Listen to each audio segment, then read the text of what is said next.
Hey guys, Games for Life here, and in today's video we're gonna be building 10 huge wind turbines, because go big or go home, right? Now, the base has been expanding for a while, and it's gotten to a point where we kind of need more power. You know, like, not really we've got enough to scrape by, but I want it to be full. You know, I want everything to go faster and everything to run smoother. That's why we will build a new power section over on this side, this corner right here. Basically, we'll be expanding our old power section, which is kind of outdated by now, honestly. If you're a long-time fan of the channel, you might remember the 100 solar panel video we did back on Kelidor. If you don't know what I'm talking about, then a card will appear on screen right now. Maybe you'll want to check it out after watching this video. Basically, we are going off of the same principle. We need a ton of power, so we'll build an insane amount of power producers. This time it's wind turbines, because we're on Glacio and wind power is higher than sun power over here. Now, after this video I am planning on doing a 100 medium wind turbines video, but we'll see how this video does, and based on that I'm gonna film the next one. Alright, but enough of that, you've probably seen this over here. These are all the materials needed to craft 10 of these huge wind turbines. I think they are called XL Wind Turbines. So you basically need aluminum alloy, graphene, ceramic and iron, and we've got 10 of these batches of 4, so we'll start crafting these immediately. And while they craft, I'm gonna explain how to get each of these resources, and we'll take a look at how much power these wind turbines provide, and we're gonna go into all of the details. But first, let's put these in here so they can start crafting, because I already know this is gonna take a while. So let's place them right here, and we're ready to go. Put it on repeat. Yeah, so it's called the XL Wind Turbine. It's a lot bigger even than this. This is the large wind turbine. Yeah, so we'll kind of level this place out and see where we can fit 10 of these, maybe in a row right here. Something like that. But yeah, talking about the materials, so I won't really go over ceramic and iron because you already know how to get those. You can literally find iron everywhere on Glacio, or you can trade for it at a trade platform. Ceramic, you can literally just smelt some clay, you can get it from the soil centrifuge, that's easy. So we'll focus on the other stuff. So we've got graphene. For graphene you'll need both graphite and hydrazine. And then for hydrazine you'll need 2 ammonium and hydrogen. So graphene is a little bit more complex, but it's not impossible. What I do is I usually just trade for ammonium. Then I've got hydrogen, I've got plenty of it over there. I like to keep a lot of each gas on hand. So I basically just use scrap for ammonium, so that's how I got tons of hydrazine. And then all you need is graphite, which you can get from the soil centrifuge as well, so that's pretty easy.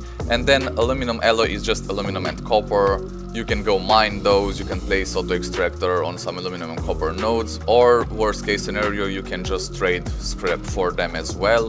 And once you have all of these 4 resources, you can start crafting an XL wind turbine. Look at how big that is. I think I've only placed 1 of these before on Aatrox. Yeah, something like that for our gas farms that we have on Aatrox. We should visit that planet a little bit more often, you know, I really like it. But yeah, this is gonna take quite a while, so while they get crafted, I'll flatten this part of the base and get a good spot for these XL wind turbines. So I'm not sure, maybe over here we can place them in like a circle and then connect them to the base with an extender. I mean with multiple extenders, of course.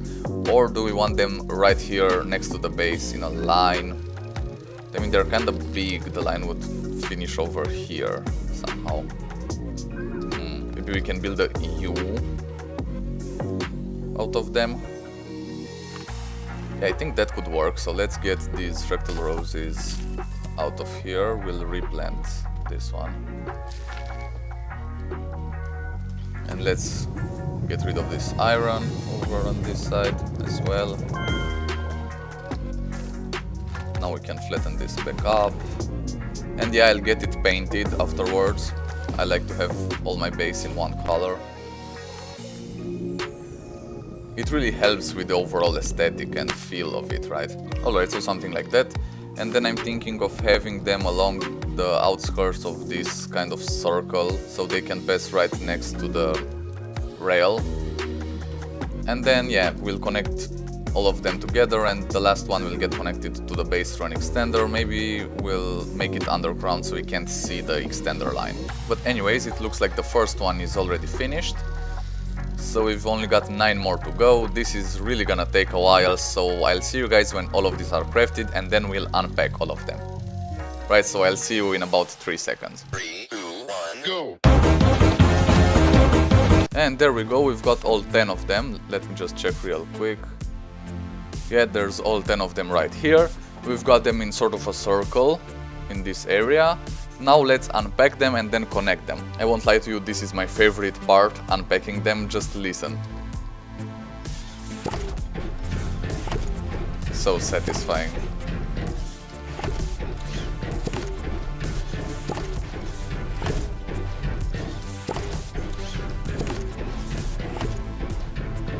That was amazing. Now we'll have to also deploy them like that. Let's deploy each one, and then we'll have to get them turned around a little bit so they don't hit each other.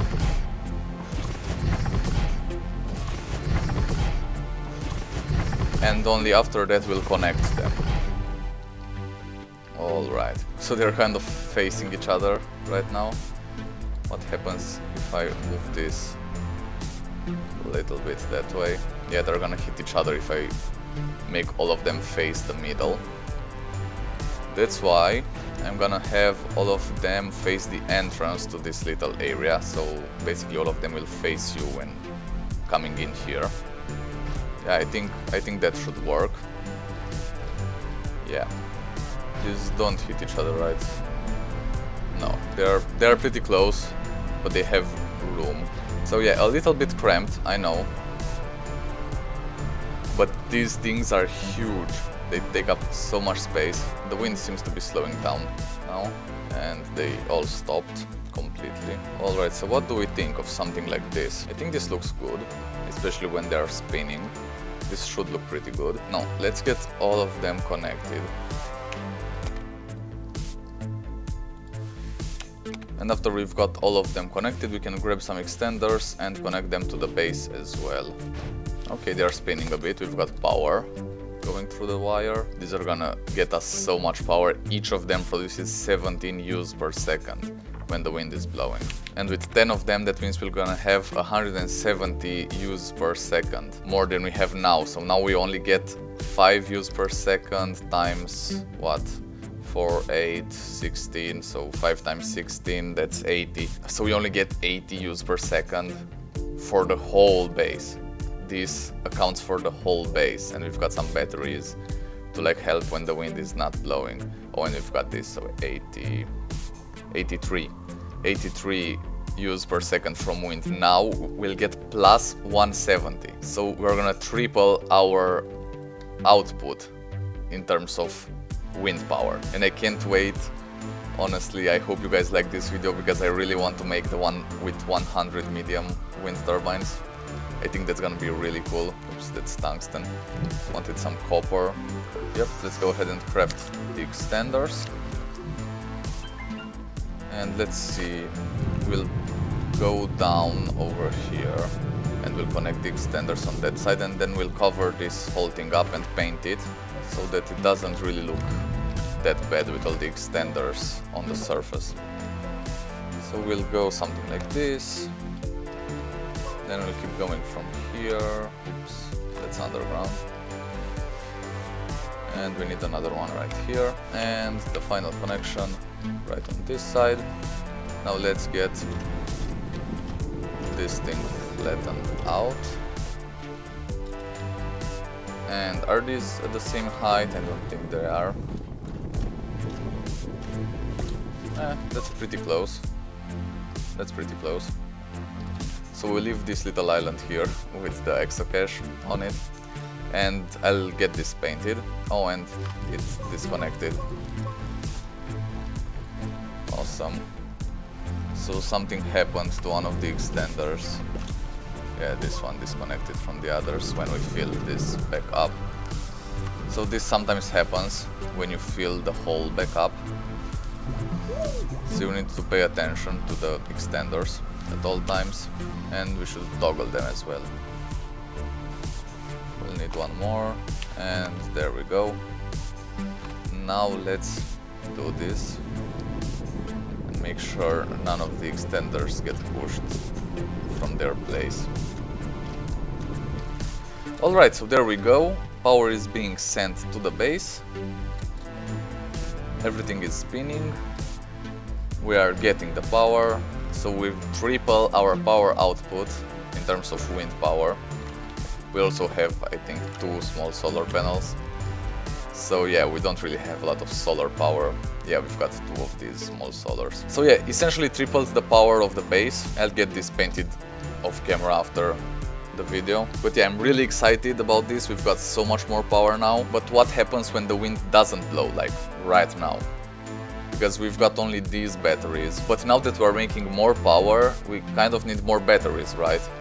I mean, I think so. So maybe in a future video we'll also have 100 batteries or something insane like that. But anyways, that's it for today. Don't forget to check out the 100 solar panels video. That was also really cool to build. But yeah, I've been Games for Life, and I'll see you next time. Cheers, Astroneers!